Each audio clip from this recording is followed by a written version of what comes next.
بسم اللہ الرحمن الرحیم۔ اللہ کے نام سے شروع کرتا ہوں جو بہت ہی مہربان ہمیشہ رحم فرمانے والا ہے۔ سورہ آل عمران آیت نمبر 42۔ وَإِذْ قَالَتِ الْمَلَائِكَةُ يَا مَرْيَمُ إِنَّ اللَّهَ اصْطَفَاكِ وَطَهَّرَكِ وَاصْطَفَاكِ عَلَى نِسَاءِ الْعَالَمِينَ۔ ترجمہ۔ اور جب کہا فرشتوں نے، اے مریم، بے شک اللہ تعالی نے چن لیا ہے تمہیں اور خوب پاک کر دیا ہے تمہیں اور پسند کیا ہے تجھے سارے جہان کی عورتوں سے۔ سورہ آل عمران آیت نمبر 42 کی تفسیر۔ یعنی قدرت کی نگاہ انتخاب نے بچپن میں بھی مریم کو چن لیا کہ حضرت زکریا کی سرپرستی عطا فرمائی، دل میں اپنی یاد کی لگن پیدا کر دی، غیب سے طرح طرح کے پھل مہیا ہونے لگے اور فرشتے ان سے گفتگو کرنے لگے، اور جب آپ سن شباب کو پہنچیں تو رحمت الہی نے حضرت عیسیٰ علیہ السلام جیسے جلیل القدر نبی کی ماں بنانے کے لیے منتخب فرما لیا۔ اس لیے اصطفاء کا ذکر دوبارہ آیا، اور نساء العالمین سے مراد ان کے اپنے زمانے کی عورتیں ہیں۔ سورہ آل عمران آیت نمبر 43۔ یا مریم اقنتی لربک واسجدی وارکعی مع الراکعین۔ ترجمہ۔ اے مریم، خلوص سے عبادت کرتی رہ اپنے رب کی، اور سجدہ کر اور رکوع کرنے والوں کے ساتھ۔ سورہ آل عمران آیت نمبر 43 کی تفسیر۔ جب اللہ تعالیٰ کسی کو اپنی نعمتوں سے سرفراز فرمائے تو اس پر لازم ہے کہ وہ ان انعامات پر اس کا شکریہ بھی ادا کرے۔ سجدے کا حکم پہلے اور رکوع کا بعد میں ہوا، حالانکہ رکوع سجدے سے پہلے ہوا کرتا ہے، تو اس کی وجہ یہ ہے کہ واو عاطفہ ترتیب پر دلالت نہیں کرتی، یعنی اس سے معطوف علیہ کا معطوف پر مقدم ہونا ضروری نہیں ہوتا۔ سورہ آل عمران آیت نمبر 44۔ ذَلِكَ مِنْ أَنْبَاءِ الْغَيْبِ نُوحِيهِ إِلَيْكَ وَمَا كُنْتَ لَدَيْهِمْ إِذْ يُلْقُونَ أَقْلَامَهُمْ أَيُّهُمْ يَكْفُلُ مَرْيَمَ وَمَا كُنْتُ لَدَيْهِمْ إِذْ يَخْتَصِمُونَ۔ ترجمہ۔ یہ واقعات غیب کی خبروں میں سے ہیں، ہم وحی کرتے ہیں ان کی آپ کی طرف، اور نہ تھے آپ ان کے پاس جب پھینک رہے تھے وہ مجاور اپنی کل میں یہ فیصلہ کرنے کے لیے کہ کون ان میں سے سرپرستی کرے مریم کی، اور نہ تھے آپ ان کے پاس جب وہ آپس میں جھگڑ رہے تھے۔ سورہ آل عمران آیت نمبر 44 کی تفسیر۔ اس سے واضح ہوا کہ اللہ تعالیٰ کے بتانے سے نبی غیب کے علوم کو جانتا ہے، اور یہی اس کی نبوت کی قوی دلیل ہوتی ہے۔ سورہ آل عمران آیت نمبر 45۔ اذ قالت الملائکۃ یا مریم ان اللہ یبشرک بکلمۃ منہ اسمہ المسیح عیسی ابن مریم وجیہا فی الدنیا والآخرۃ ومن المقربین۔ ترجمہ۔ جب کہا فرشتوں نے، اے مریم، اللہ تعالی بشارت دیتا ہے تجھے ایک حکم کی اپنے پاس سے، اس کا نام مسیح عیسیٰ بن مریم ہوگا، معزز ہوگا دنیا اور آخرت میں، اور اللہ کے مقربین سے ہوگا۔ سورہ آل عمران آیت نمبر 45 کے پہلے حصے کی تفسیر۔ ویسے تو کائنات کی ہر چیز اللہ تعالیٰ کے کلمہ کن یعنی ہو جا کی جلوہ گری ہے، لیکن اللہ تعالیٰ نے اپنی حکمت کاملہ سے دوسری اشیاء کو سبب اور مسبب، علت اور معلول کے رشتے میں پرو دیا ہے، اس لیے ان کے ظہور اور ان کی تخلیق میں عام نگاہیں سبب اور علت کے حجاب میں اٹک کر رہ جاتی ہیں، لیکن یہاں کیونکہ عیسیٰ علیہ السلام کی ولادت کا سبب عادی باپ موجود نہیں، اس لیے یہاں وہ حجاب درمیان میں نہیں، اور کلمہ کن کی جلوہ گری اور کرشمہ آفرینی بہت واضح اور نمایاں ہے، اس لیے حضرت عیسیٰ علیہ السلام کو بکلمۃ منہ فرما دیا۔ امام فخر الدین رازی لکھتے ہیں، انہ خلق بکلمۃ اللہ وهو قوله کن من غیر واسطۃ الابی فلما کان تکوینہ بمحض قول اللہ کن۔ سورہ آل عمران آیت نمبر 45 کے دوسرے حصے کی تفسیر۔ اپنے پاس سے اس کا نام مسیح عیسیٰ بن مریم ہوگا۔ اسم کا لغوی معنی ہے یعنی وہ نشان اور علامت جو کسی چیز کو دوسرے سے ممتاز کر دے۔ حضرت عیسیٰ علیہ السلام کو ممتاز اور نمایاں کرنے کے لیے ان کا لقب مسیح، ان کا نام علم عیسیٰ اور ان کی کنیت ابن مریم ذکر فرما دیں تاکہ وہ اپنے تمام اوصاف اور خصوصی امتیاز کے ساتھ ممتاز ہو جائیں۔ حضرت ابن عباس رضی اللہ عنہما نے فرمایا کہ آپ کو مسیح کہنے کی وجہ یہ ہے کہ آپ جس بیمار پر ہاتھ پھیرا کرتے تھے وہ بالکل صحت یاب ہو جایا کرتا تھا، اور مسیح کا معنی مبارک بھی ہے۔ ایک قول یہ بھی ہے یعنی آپ کو مسیح کے لقب سے اس لیے ملقب کیا گیا کہ آپ نے کہیں مستقل رہائش اختیار نہیں فرمائی تھی، اپنی تبلیغی سرگرمیوں میں آج یہاں کل وہاں سفر پر رہتے۔ یار لوگ اتنی سی بات کو لے اڑے اور حضرت عیسیٰ علیہ السلام کو سیاح و جہاں گشت تصور کر لیا، بلکہ قرآن کی تصریحات، احادیث نبوی صلی اللہ علیہ وسلم کے واضح بیانات اور تاریخ کے مسلمہ حقائق کو نظر انداز کرتے ہوئے انہیں اپنے توہم کے گھوڑے پر سوار کیا اور ملک ملک کی سیر اور شہر شہر کی سیاحت کراتے ہوئے انہیں کشمیر میں پہنچا کر دم لیا، اور صرف اسی پر اکتفا کرتے ان کے دشمن، انہوں نے تو ناخن تحقیق سے کشمیر کا چپا چپا کرید ڈالا اور آخر کار سری نگر کے ایک محلہ میں ان کی قبر کا سراغ بھی لگا لیا، اور پھر اپنے لیے نبوت کا قصر رفیع تیار کر لیا۔ کہاں کی لکڑی کہاں کا روڑا، ابھان متی نے کنبا جوڑا۔ جس نبوت کی بنیاد ایسے دور از حق اور بعید از عقل، تہمات اور مفروضات پر ہو، وہ کس قسم کی نبوت ہوگی؟ ذرا غور فرمائیے۔ سورہ آل عمران آیت نمبر 45 کے تیسرے حصے کی تفسیر۔ عیسیٰ عبرانی لفظ ایشو کا معرب ہے، اس کا معنی ہے سید اور سردار۔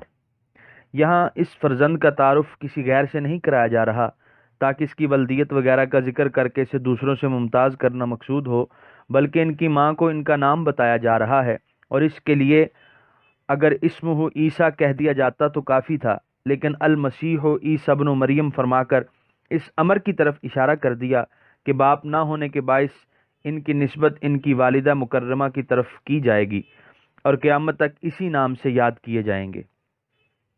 سورہ آل عمران آیت نمبر 45 کے آخری حصے کی تفسیر۔ معزز ہوگا دنیا اور آخرت میں، اور اللہ کے مقربین سے ہوگا۔ ممکن تھا کہ حضرت مریم علیہ السلام کے دل میں یہ خدشہ پیدا ہوتا کہ بچہ جو اس انوکھی طرح پیدا ہوگا تو لوگ اس پر طرح طرح کے الزام لگائیں گے اور اسے عزت کی نگاہ سے نہ دیکھیں گے۔ اس کے متعلق پہلے انہیں اطمینان دلا دیا کہ ایسا نہیں ہوگا، بلکہ دنیا میں بھی اور آخرت میں بھی وہ بڑا باعزت و بڑا با احترام ہوگا۔ سورہ آل عمران آیت نمبر 46۔ وَيُكَلِّمُ النَّاسَ فِي الْمَهْدِ وَكَهْلًا وَمِنَ الصَّالِحِينَ۔ ترجمہ: اور گفتگو کرے گا لوگوں کے ساتھ گہوارے میں بھی اور پکی عمر میں بھی، اور نیکوں کاروں میں سے ہوگا۔ سورہ آل عمران آیت نمبر 46 کی تفسیر۔ یعنی گہوارے میں بھی جو وہ گفتگو کرے گا وہ بے معنی نہیں ہوگی، بلکہ اس میں بھی نبوت کا وقار اور رسالت کی سنجیدگی پائی جائے گی۔ اس وقت بھی جو الفاظ ان کی زبان سے نکلیں گے وہ حقائق سے لبریز ہوں گے۔ اس معصومیت کے زمانے میں بھی وہ اللہ تعالیٰ کی توحید اور اپنی رسالت کا ایسا زبردست اعلان کرے گا کہ کسی کو انکار کی مجال نہ رہے گی۔ اس کا ذکر سورہ مریم میں تفصیلاً آئے گا، اور یہی وہ معجزانہ پہلو ہے جس کی طرف قرآن اشارہ کر رہا ہے۔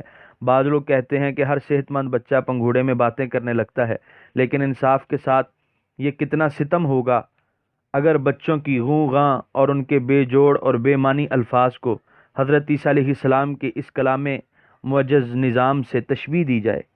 امام رازی نے یہاں سے ایک اور لطیف نکتہ نکالا ہے کہ اس سے یہ بتلانا بھی مقصود ہے کہ حضرت عیسیٰ علیہ السلام بئیں ہمہ کمالات و معجزات خدا نہیں، ورنہ زندگی کی مختلف منزلوں میں وہ ان تبدیلیوں اور تغیرات سے دوچار نہ ہوتے۔ سورہ آل عمران آیت نمبر 47۔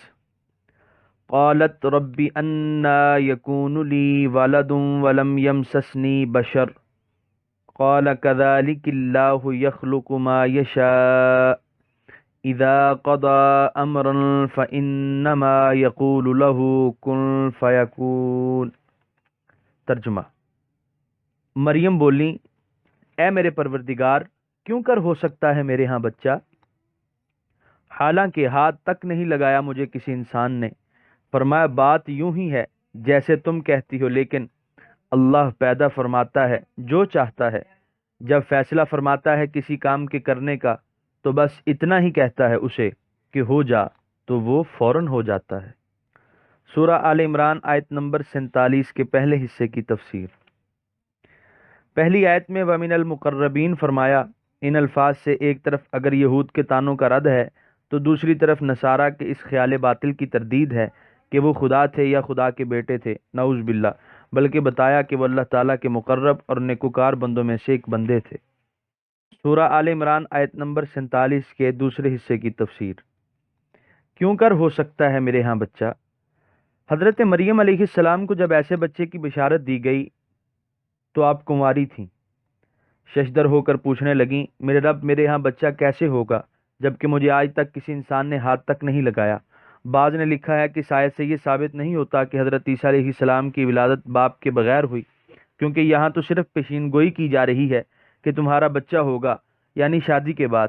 ان کی خدمت اقدس میں بصد ادب صرف اتنی گزارش ہے کہ اگر مقصد یہی تھا تو اس میں تعجب کی کوئی بات نہ تھی۔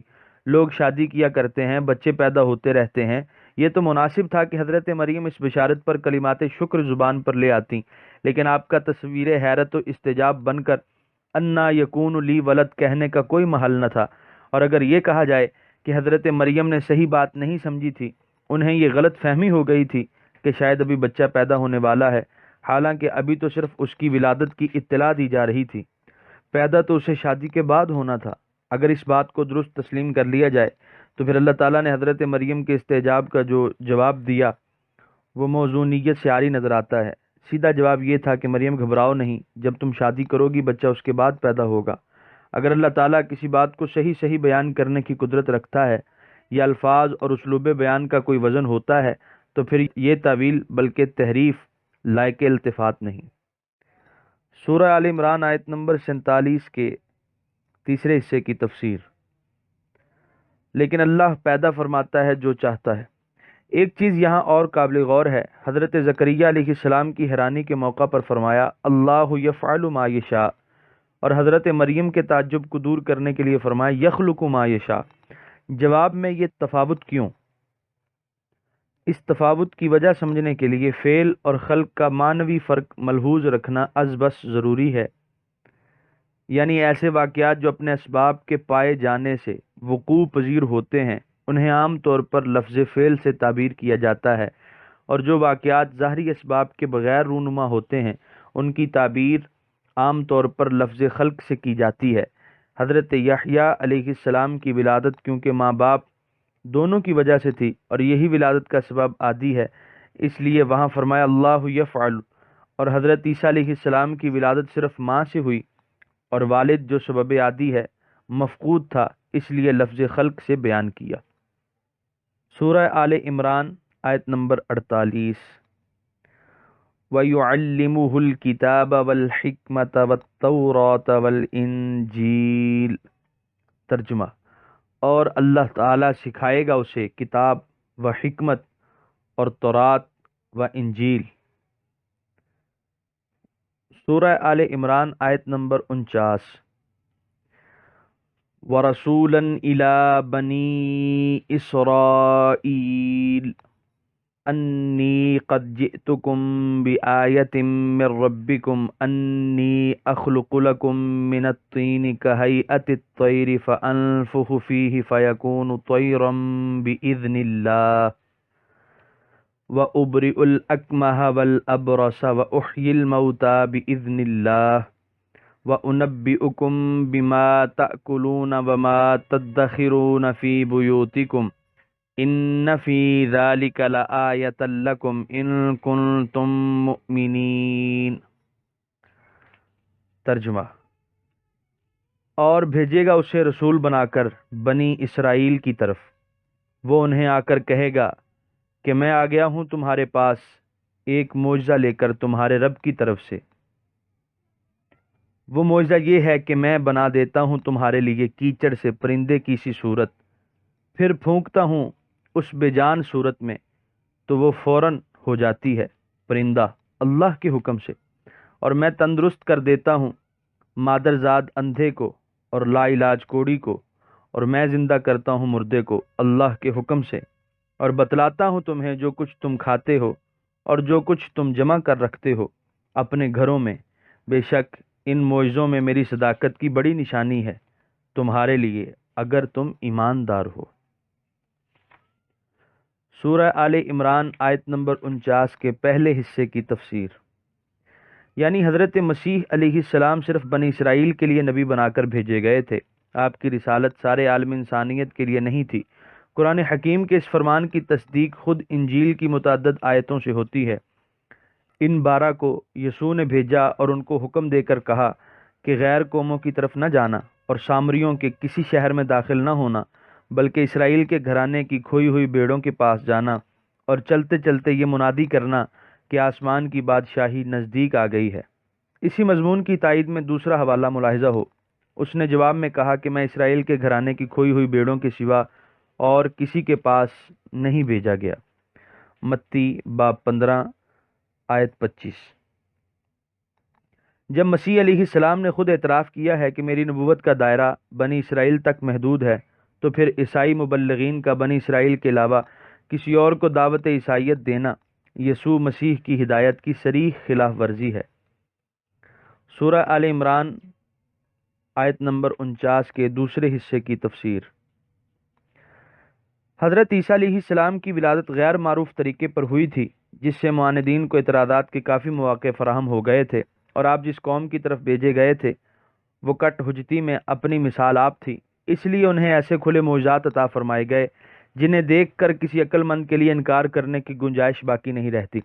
قرآن کریم ان معجزات کو بڑی وضاحت سے بیان فرما رہا ہے اور ان کو لفظ آیت سے تعبیر کیا ہے، اور آیت کہتے ہیں العلامۃ الظاہرہ، جو کسی کو پہچاننے کی کھلی نشانی ہو، جس کے بعد شک و شبے کی گنجائش نہ رہے۔ یہ معجزات 5 قسموں پر مشتمل ہیں۔ نمبر 1، مٹی سے پرندے کی تصویر بنا کر اس میں پھونک مار کر زندہ کر دیا کرتے۔ نمبر 2، مادرزاد اندھے کو بینا کر دیتے۔ نمبر 3، کوڑی کو تندرست کر دیتے۔ نمبر 4، اور مردے کو اثر نو زندہ کر دیا کرتے۔ یہ 4 قسمیں عملی معجزات کی تھیں، اور 5ویں قسم علمی معجزے کی تھی، یعنی غیب کی خبریں دینا۔ آپ بتایا کرتے تھے کہ تم نے آج یہ چیزیں کھائی ہیں اور یہ چیزیں تم اپنے گھروں میں ذخیرہ کر آئے ہو۔ کیونکہ یہ تمام امور انسانی قدرت سے باہر تھے، اس لیے قوی اندیشہ تھا کہ شاید لوگ حضرت عیسیٰ علیہ السلام کو خدا ماننے لگیں، اس لیے ساتھ ساتھ بھی اذن اللہ کی قید لگا دی کہ یہ سب کچھ اگرچہ مجھ سے ظہور پذیر ہو رہا ہے، لیکن اس کا حقیقی فاعل اللہ تعالیٰ ہے۔ حضرت عیسیٰ علیہ السلام کا ان افعال کو اپنی طرف منسوب کرنا اس بات پر بھی دلالت کرتا ہے کہ اگر ایسے افعال کی نسبت یہ سمجھتے ہوئے کہ ان کا فاعل حقیقی اللہ تعالیٰ ہے، ان کے ظاہری اسباب کی طرف کر دی جائے تو یہ جائز ہے، شرک نہیں، جیسے حضرت امام اعظم حضور سرور کائنات علیہ الصلاۃ والتحیات کی جناب میں عرض کرتے ہیں وَشَفَيْتَ ذَا الْعَاهَاتِ مِنْ أَمْرَاضِهِمْ وَمَلَأْتَ كُلَّ الْأَرْضِ مِنْ جَدْوَاكَ۔ ترجمہ، یا رسول اللہ صلی اللہ علیہ وآلہ وسلم، آپ نے بیماروں کو ان کی بیماریوں سے صحت عطا فرما دی ہے اور روئے زمین کو اپنے جود و کرم سے لبریز کر دیا ہے۔ سورہ آل عمران آیت نمبر 49 کے آخری حصے کی تفسیر، ہر کام چھوٹا ہو یا بڑا اس کا کرنے والا وہ خدا ہے جو ہر چیز پر قادر ہے، جو چاہے جس وقت چاہے اور جیسے چاہے کر سکتا ہے۔ اس نے اپنی حکمت کاملہ سے تمام کاموں اور تمام چیزوں کو کسی نہ کسی سبب سے متعلق کر دیا ہے۔ ان میں سے بعض اسباب وہ ہیں جن کو ہم نے سمجھ لیا ہے، اور بعض اسباب ایسے ہیں جن کا سراغ لگانے سے ہماری عقل قاصر ہے۔ ایسے افعال جن کی ہم کوئی ظاہری توجیہ نہیں کر سکتے، ہو سکتا ہے کہ ان کے ظہور پذیر ہونے کا سبب کوئی ایسا امر ہو جس تک ہماری عقل کی رسائی ابھی تک نہ ہوئی ہو، جب تک ہم تمام اسباب و علل کا کامل احاطہ نہ کر لیں، ہمیں یہ حق نہیں پہنچتا کہ ہم ایسے واقعات کا صرف اس وجہ سے انکار کر دیں کہ عقل ان کے واقع ہونے کو جائز نہیں سمجھتی، اور اس سلسلہ اسباب و علل کے احاطہ کا دعویٰ تو آج تک کسی سائنسدان نے بھی نہیں کیا۔ اس لیے محض اس وجہ سے کسی واقعے کا انکار کر دینا کہ یہ ہماری دانش کی کسوٹی پر پورا نہیں اترتا، اپنے حدود سے تجاوز کرنے کے مترادف ہے۔ نیوٹن کہتا ہے، میری مثال اس بچے کی سی ہے جو سمندر کے کنارے کھیل رہا ہو۔ مجھے اپنے ساتھیوں کی نسبت کوئی زیادہ خوبصورت سنگریزہ یا گھونگا مل جاتا ہے، لیکن ابھی حقیقت بحر زخار کی طرح میرے سامنے ہے جس کا ہمیں کوئی علم نہیں ہوا۔ جب حقیقت یہ ہے تو قرآن کے بیان کردہ معجزات کو تسلیم کرنے سے انکار کرنا یا اس کی ایسی تعویلیں کرنا جن کو عربی زبان اور قرآن کا فصیح و بلیغ اسلوب بیان قبول کرنے کے لیے تیار نہ ہو، نہ علم کی خدمت ہے نہ قرآن کی۔ اور اگر ایک لمحے کے لیے یہ بھی مان لیا جائے کہ سلسلہ اسباب و علل کی ساری کڑیاں ہمارے علم کی گرفت میں آ چکی ہیں اور ان کا ہم نے کلیتاً احاطہ کر لیا ہے، تو پھر بھی معجزات کے انکار کی کوئی وجہ نہیں، کیونکہ قادر مطلق خدا جس نے اپنی حکمت کاملہ سے ایک چیز کو ایک علت سے وابستہ کر دیا ہے، وہ اس پر بھی قدرت رکھتا ہے کہ اس چیز کی تخلیق و آفرینش کو اس کے علاوہ کسی اور علت سے وابستہ کر دے۔ اور معجزات کے ظہور پذیر ہونے کا مقصد یہ ہوتا ہے کہ معاندین اور منکرین حق کے سامنے اپنے نبی کی صداقت کی ناقابل انکار دلیل پیش کر دی جائے اور ان پر یہ واضح کر دیا جائے کہ اللہ تعالیٰ کی تائید و نصرت ان کے شامل حال ہے۔ اسی لیے تو یہ محیر العقول واقعات ان کے اشاروں پر واقع ہو رہے ہیں، اور عام طور پر ہر نبی کو اس کے زمانے کی ضروریات کے مطابق معجزات عطا فرمائے جاتے ہیں۔ معجزے پر تفصیلی بحث سورہ بنی اسرائیل کی پہلی آیت کے ضمن میں ملاحظہ فرمائیے۔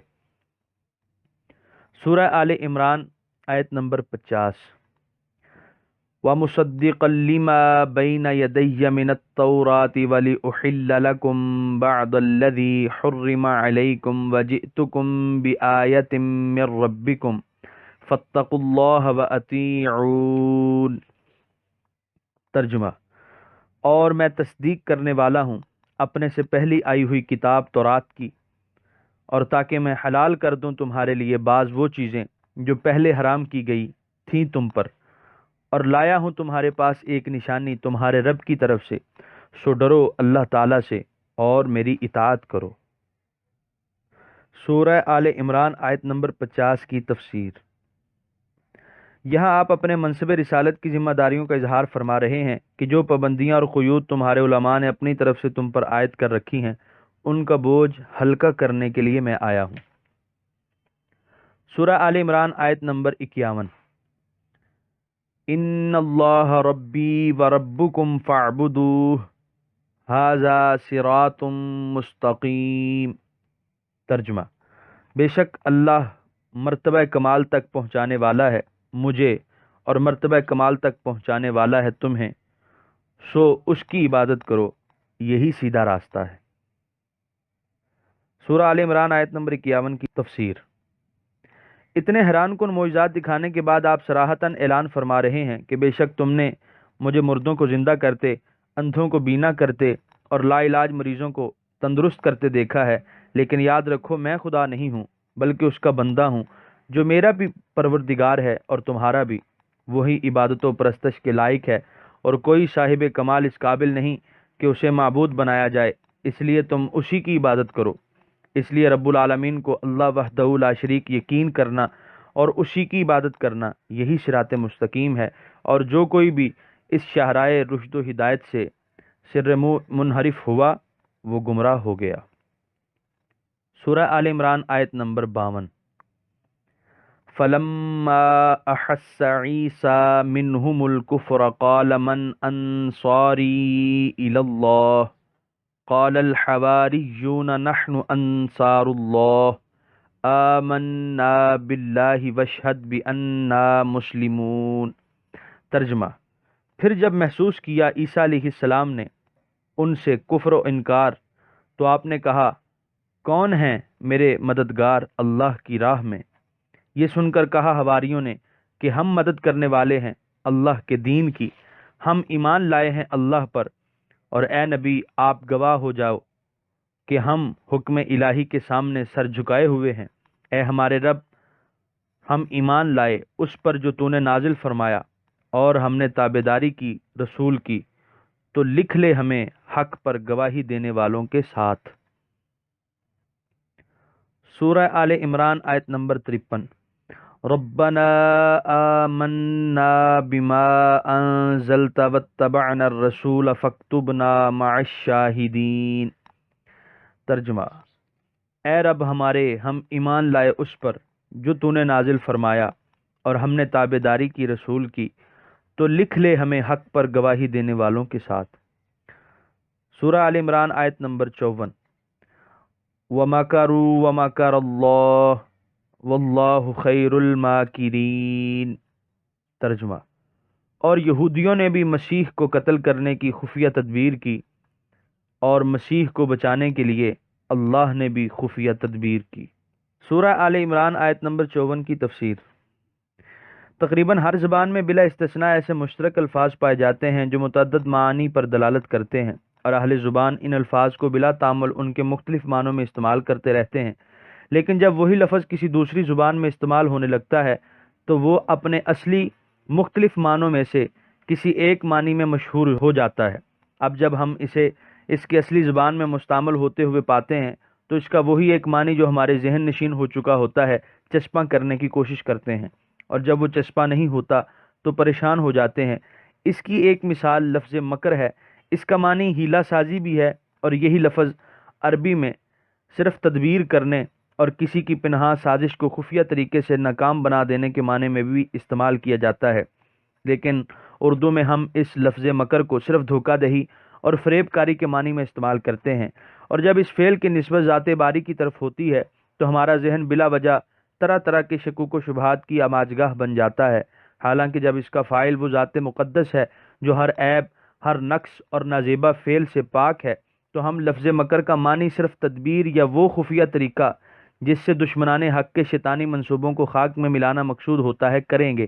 اب کسی قسم کا شک باقی نہیں رہتا، اور اگر ان لغوی تحقیقات کے لیے انسان کے پاس وقت نہ ہو تو کم از کم علم بدیع کے قاعدہ مشاکلت کو ہمیشہ پیش نظر رکھے۔